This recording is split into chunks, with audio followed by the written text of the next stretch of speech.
أعوذ بالله من الشيطان الرجيم وسارعوا إلى مغفرة من ربكم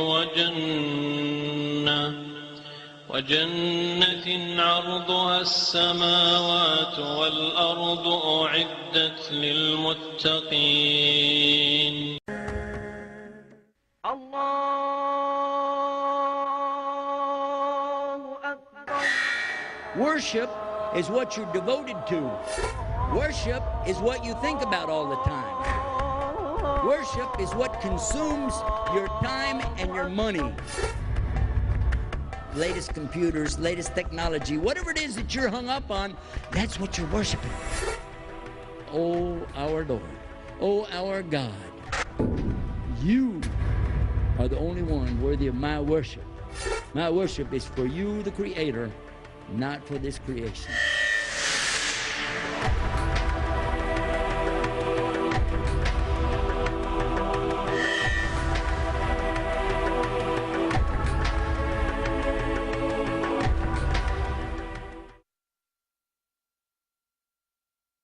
Assalamu alaikum wa rahmatullahi wa barakatuh.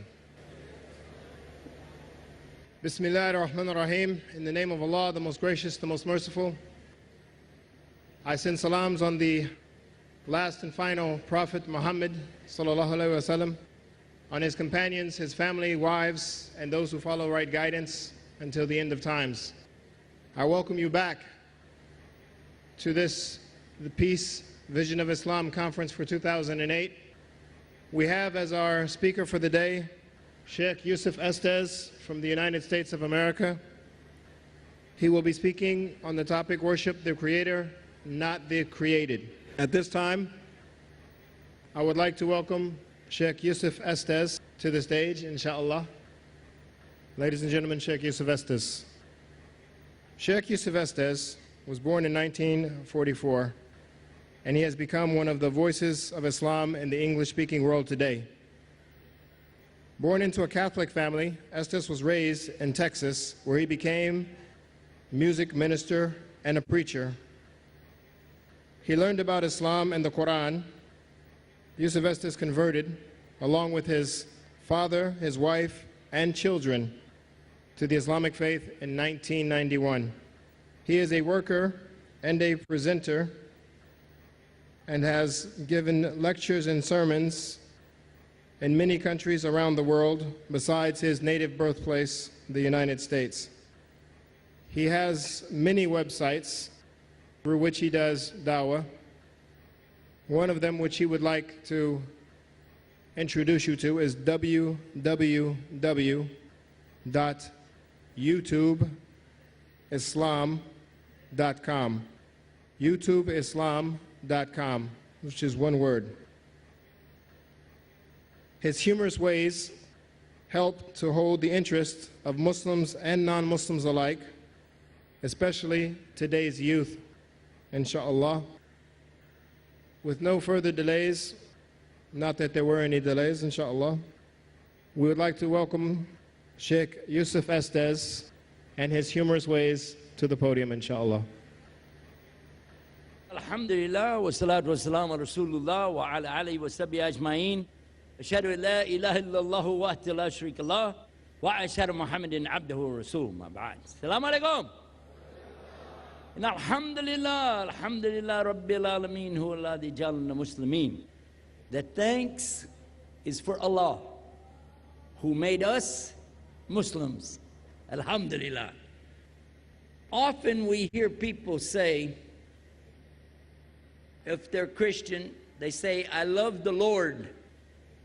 And if they're Muslim, they say, I love Allah. You heard these people, yeah? And you ask them, if you love the Lord, or if you love Allah, then how come you don't follow what He showed us to do? And they tell you, oh, you don't understand. You don't know my heart. You don't know my heart. I love the Lord. I love Allah. You meet some people like this? You know what I mean? Huh? Well, if it's a Christian, or a Jewish, and you ask them, you know the 10 Commandments? Clearly it says, don't lie. Don't lie. And don't steal. It says it in your book. But when you do your income tax, do you have income tax in India? You do? Lots of it? Lots and lots of it? Alhamdulillah, at least you have lots of something in India. Taxes. Yeah, I'm from Texas. Have you ever wondered, people from Texas, they can't get their words right. Have you noticed that? You don't even have to be president to get mixed up. Anyway, you know, it helps if you laugh at these stupid jokes because they're not going to get any better. But you ask somebody, if you said you believe in the Lord, but you cheat on your income tax, you're stealing and you're lying. You're stealing and you're lying, and in your book it says you can't steal and you can't lie. They said, but I love the Lord and the Lord loves me. They do that. I grew up around Christians, is what they say. Or if you ask a Muslim, he say, I love Allah. You say, brother, if you love Allah, but we don't see you follow Islam. He said, you don't know my heart. You ask a sister, why you don't wear hijab? I love Allah. That's enough. Allah knows my heart. My hijab is in my heart. When they say, I said, maybe we need to have open heart surgery and get it out of there. I mean, you know, this is dangerous. Maybe something wrong. I don't know. But we always hear people talk like this, don't we? I was reading in the Bible, in the New Testament, many years ago, and I found a passage when I was preaching, and when I read it, the people got mad at me. Because it says that Jesus told the people that if they love him, that they're going to have to obey the commandments. If you want to be with me in paradise, he's telling them, you have to follow the commandments. You have to obey the commandments. It's what it says to them. Now, we don't even know for sure what the real Bible was anymore, but at least what they're carrying in their hand with them is telling them to obey the commandments. But you ask them, why you don't do it? You don't know my heart. Just the Lord knows my heart. You ask them, why you don't go to church? They're supposed to go to church. It's a commandment. You don't go to church. You see, you don't know my heart. Another commandment is never take God's name in vain, but yet you say bad words and you use God's name in a bad way. They say, you don't know my heart. I'll come back to the Muslims again, and I find something similar. Muslims have commandments in the Quran, yes or no? It tells Muslims clearly about what they should eat and not eat, drink and don't drink. You know what I'm talking about. Tells them about boyfriends and girlfriends. Yes or no? Uh-huh. But when you say anything, they say, you don't know my heart. What are you doing with this girl over here? I was giving her dawah.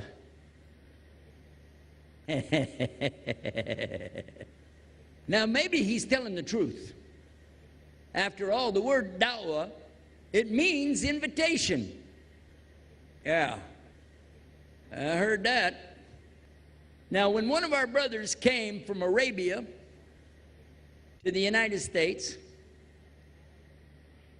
He'd never been around women except that they always have the black robe, everything on, abaya.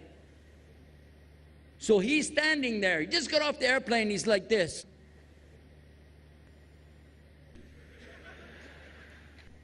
And we said, Abdullah, what are you doing, man? You're supposed to look down. Drop your gaze, man.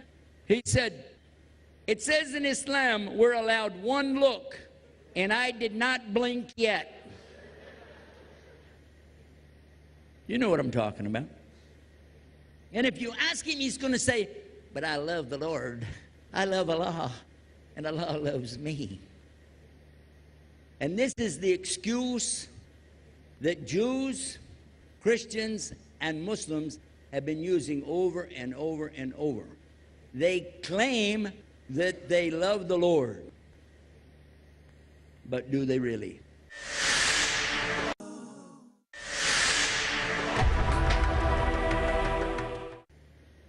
What is worship?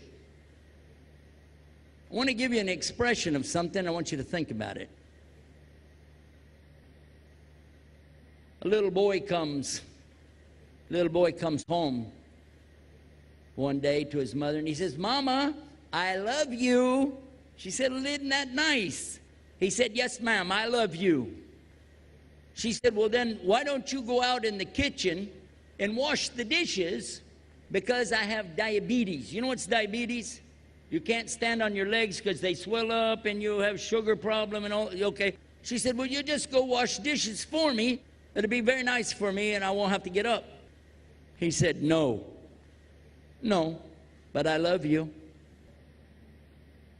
She said, you love me, that you're not showing it. He said, I'll show you this. Look, I brought this for you, chocolate candy.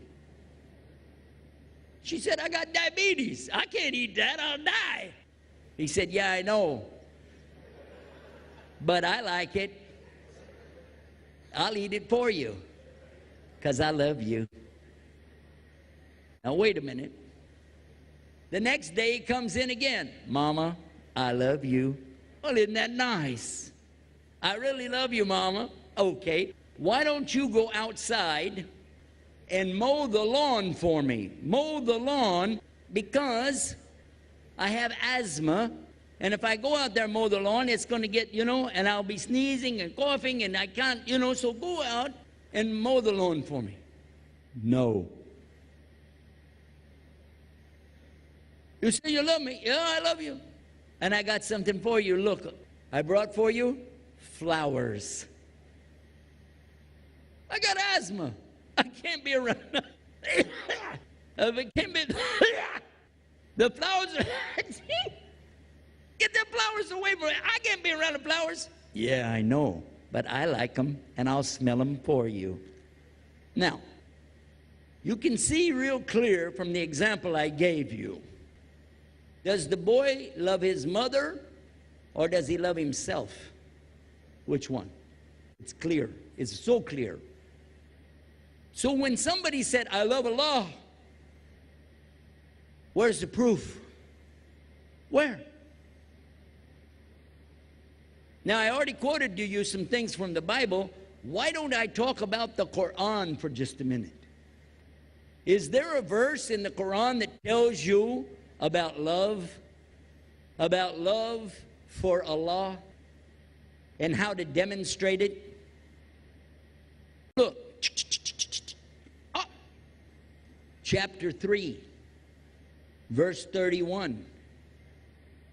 Al-Imran. Kul in kuntum tuhibun Allah fattabi'uni yubbikum Allah wa yaghfir lakum dhunubakum wallahu ghafurur rahim. And this is Allah telling Muhammad sallallahu alaihi wasallam what to say to people when they say, I love Allah. Say, if you really love Allah, follow me. Then Allah will love you. And He will forgive your sins. Because He's the forgiver. He's the merciful. When does Allah love you? After you follow Muhammad sallallahu alaihi wasallam. Is it okay just to say I love Allah? No. This verse makes it very clear. If your worship is for Allah, follow the messenger. Ati Allah wa ati Rasul. Obey Allah and obey His messenger. How many times do you find this in the Quran? But there's one verse in the Quran when it just says, Ati Rasul. Obey the messenger.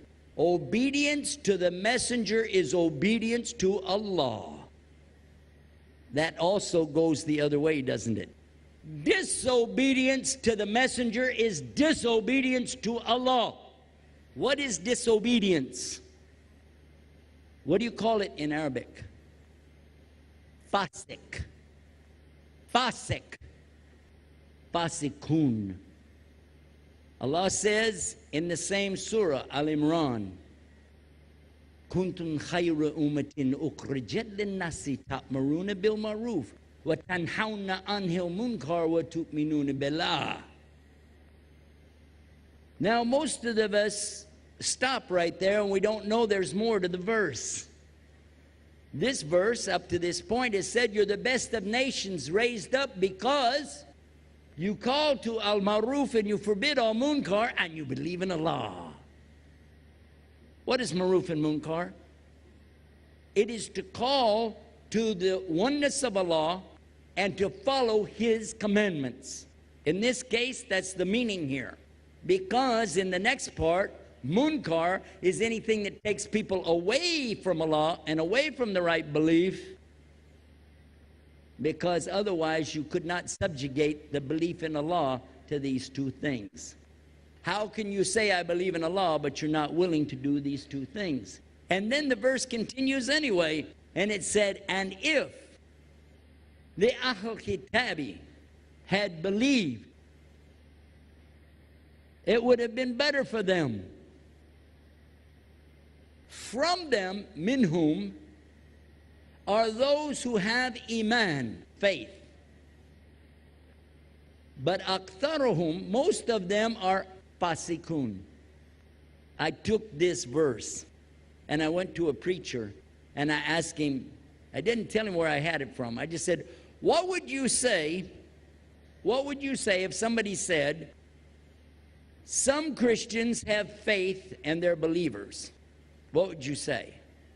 He said, of course. I said, but what would you say if they said most of them are disobedient? He said, I'd say that's somebody who really knows what they're talking about.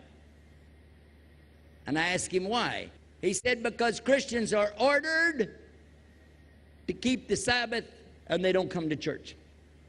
They're ordered not to lie and they lie all the time. They're ordered not to steal and they steal like crazy. They're ordered not to make zina, and I don't want to tell you about that. I think you heard too much about what's going on in the West anyway. They're ordered not to make envy, hasad. We have the same order. And they do it all the time. So he said, yes. Who said this? I said, Allah said it in the Quran. Allah said it in the Quran. It shocked him. It shocks them when I show them that we don't have something different from what they have.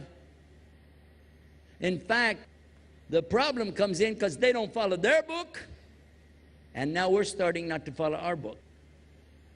That's what the problem is. Is that right? Yeah. But now let's come back to the subject of worship. I try to keep it real simple so somebody like me from Texas can keep in mind what we're talking about, figure it out. Worship is what you're devoted to. Worship is what you think about all the time. Worship is what consumes your time and your money. That's worship. Just because you say Allah, Allah, Allah, the Christian says the Lord, the Lord, the Lord, and maybe Joyce said Yahweh, Yahweh, Yahweh, but in the meantime, you spend all your time and your money on the game, watching football, keeping up with the scores, worrying about the stock market, falling in love with the new cars that just came out, latest computers, latest technology, whatever it is that you're hung up on, that's what you're worshiping. Whatever it is that makes you late for salah, that was what was more important to you than Allah. Whatever takes you away from the remembrance of Allah is what you love more than Allah. Make sense? Yes or no? Oops. Yep. Because some people think, as long as I don't have a statue in my house, I don't have a picture of something in my house, I'm okay. I'm worshiping Allah. My question is, when? You say, well, I go for Jummah, usually, sometimes. Last year, you ask a brother, did you pray Maghrib? Sure I did. Last week, as a matter of fact. Now, the other thing that happens is when you take people's opinion, or you're more worried about how people's opinion is of you than Allah's opinion and what Allah thinks of you. Listen to what Rasul Sallallahu said. Whoever tries to please the people at the expense of displeasing Allah, then Allah is already displeased with them, and He's going to make the people displeased anyway. You can't win. But whoever tries to please Allah, even at the expense of displeasing these people, Allah is pleased with them, and He'll make the people pleased with them too. Did you know that? Who do you worship? Do you worship Allah? Or do you really worship something He created? Now, clearly, if you see somebody with a God in their hand and they're praying to it, you know what I'm talking about.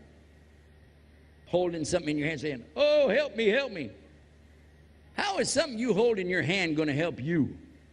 You ever thought about that? There are people, it happened to me one time, I was riding in a car. You know, in Mexico, everybody's Catholic, almost everybody. And they have these little statues inside their taxis, inside their cars. I think it's called, what is it, Saint Philip, Saint Peter, Saint somebody, that they've got this little saint, piece of plastic, and they glue it in the car, and it's their God for traveling. Now, when you get in the car, I get in the car, I slam the door, I see it go blah, blah, blah, blah, blah, blah, blah. And the taxi driver told me, sir, you have to put your seatbelt on. I said, okay. Aren't you going to put a seatbelt on your God? He said, what? I said, what's that? He said, that's my God for traveling. I said, okay. Aren't you going to put a seatbelt on him? He said, you don't need one. I said, why? He said, I glued him in there. I said, excuse me. What if you sell the car? How are you going to get him out? He said, oh, if I sell a car, I'll just buy another God. That's a pretty good deal, isn't it? Alhamdulillah, we have Allah. And we don't have to hold Him in our hand. We don't have to glue Him down. And imagine something that you could buy and glue down and then ask that thing for something. A'udhu billah.